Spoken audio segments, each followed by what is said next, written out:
বাবা আমি পাশের বাসায় খেলতে যাব। না বেটা, আমি সবজি বিক্রি করতে যাচ্ছি, তুই কোথাও যাস না, ঘরে থাক। বেটা তুই ঘরে থাক, আমি সবজি নিতে বাজারে যাচ্ছি। মা আমার বন্ধুর ওখান থেকে নিয়ে নিও, ওই গরিব ছোট লোক, ও তো খারাপ সবজি দেয়।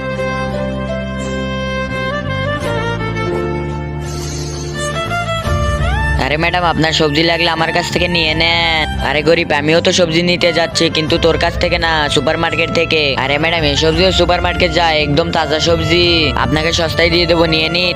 আরে না, আরে ম্যাডাম, আপনারা যদি না নেন তাহলে আমরা ব্যবসা করবো কিভাবে? আমাদের একে অপরকে সাহায্য করা উচিত। যা ভাগ গরিব, তুই আমার কোনো কাজে আসবি না, আমি যাচ্ছি সুপার মার্কেটে। আরে গাড়ি, তোর এখানেই খারাপ হতে হলো? কি হয়েছে ম্যাডাম জি, গাড়ি খারাপ হয়ে গেছে? আরে দেখছিস না গাড়ি খারাপ হয়ে গেছে, দেখেই তো এখানে দাঁড়িয়ে রয়েছি। তোর চেহারা দেখার পর থেকে আমার দিন খারাপ যাচ্ছে। আরে ম্যাডাম জি, কোনো ব্যাপার না, আমি তোমার গাড়ি ঠিক করে দিচ্ছি। আমি টাকার অভাবেই শুধু ভ্যান চালাই। তার আগে দেখবো শয়তানকে হারে কে কে আল্লাহকে ভালোবাসো। যারা আল্লাহকে ভালোবাসো তারা ভিডিওতে লাইক করে চ্যানেলটি সাবস্ক্রাইব করে দাও। আর যারা শয়তানকে ভালোবাসো তাদের কিছুই করার দরকার নেই, আর কমেন্টে আল্লাহু আকবার লিখে যাও।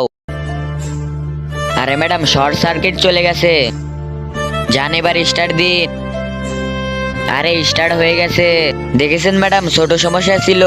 আরে শোনো, তুমি আমাকে মাফ করে দাও, তুমি ঠিক বলেছিলে আমাদের একে অপরকে সাহায্য করা উচিত। তুমি সবজি দিয়ে দাও, এই নেন ম্যাম।